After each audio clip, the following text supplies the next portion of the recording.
As Eliam continued his journey of self-discovery, Deva introduced him to the world of ancient texts. These were not just religious scriptures, but philosophical treatises, spiritual teachings, and profound writings that had endured through the ages.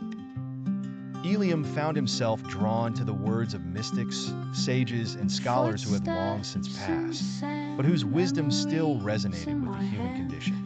He read the Tao Te Ching, with its poetic explorations of balance, simplicity, and the flow of life.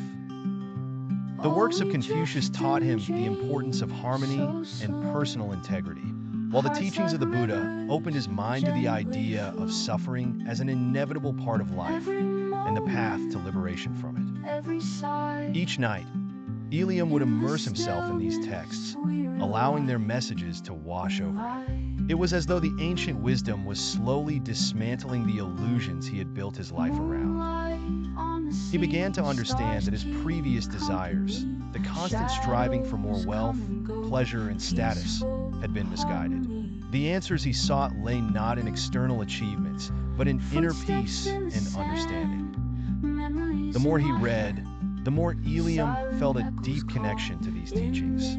They spoke of universal truths, ones that transcended time and culture, and as he absorbed their lessons, he felt a growing sense of purpose and clarity. These ancient texts had become his guide on this new path, lighting the way forward.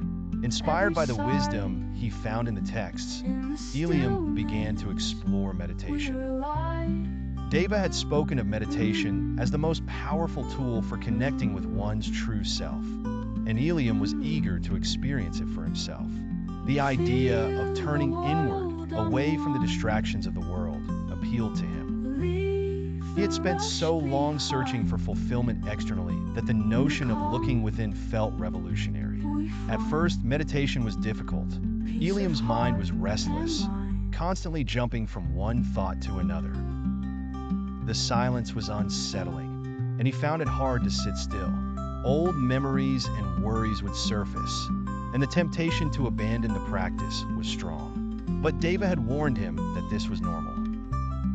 The mind, she said, was like a wild horse, and it took time to tame. So, Eliam persevered. Each day, he would set aside time to sit in stillness, focusing on his breath, letting go of the need to control his thoughts.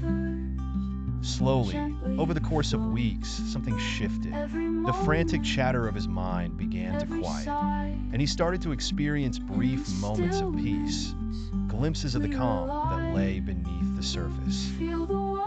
These moments, though fleeting, were enough to keep him going. He realized that meditation wasn't about escaping the world, but learning how to be present within it, to observe without attachment, and to cultivate a sense of inner peace.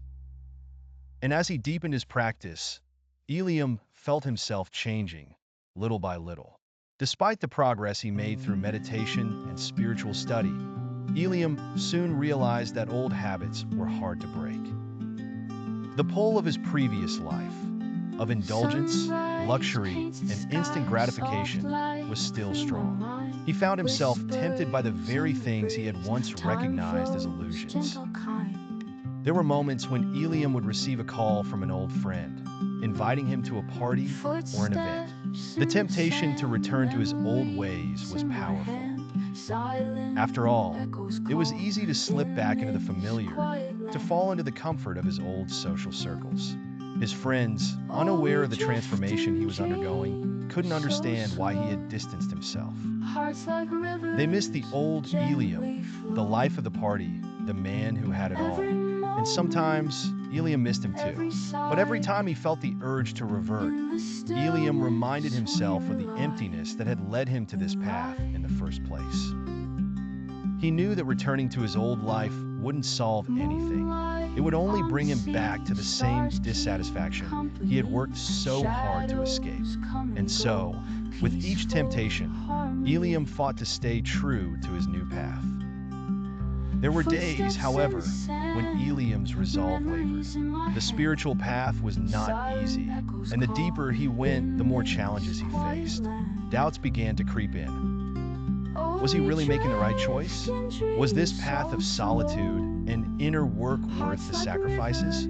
He missed the excitement of his old life, the energy of the city, the thrill of being surrounded by people who admired him. At times, he would look out over the skyline from his penthouse, watching the lights of the city twinkle in the distance, and feel a pang of longing for the life he had left behind. It was as though the world was calling him back, whispering that he didn't have to give it all up, that he could still be part of that world while pursuing his spiritual growth. The temptation to revert was strong, and Eliam struggled with it. But each time he came close to falling back into old patterns, he would remember the hollowness that had once consumed him, the nights of feeling lost despite being surrounded by people and wealth. It was this memory that kept him grounded, reminding him of why he had chosen this path in the first place. In an effort to find clarity, Eliam made a bold decision. He would retreat into solitude. He needed time away from the distractions of the city, from the temptations of his old life, to truly discover who he was and what he wanted. And so, he left the penthouse and moved to a small, secluded cabin in the mountains.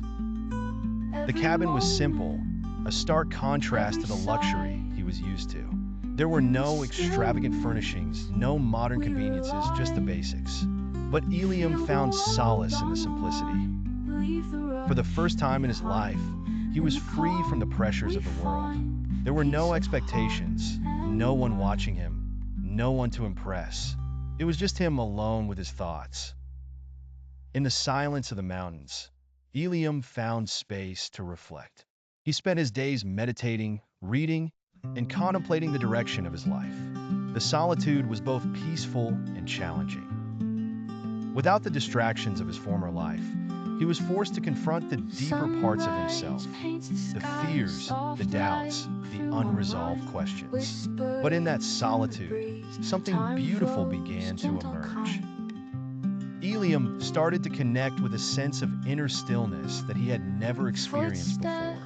It was a calm, steady presence, untouched by the chaos of the world. And in that stillness, Eliam began to find himself. As the days turned into weeks, Eliam's time in solitude gave him a new perspective on life. In the quiet of the mountains, he had gained clarity about what truly mattered to him.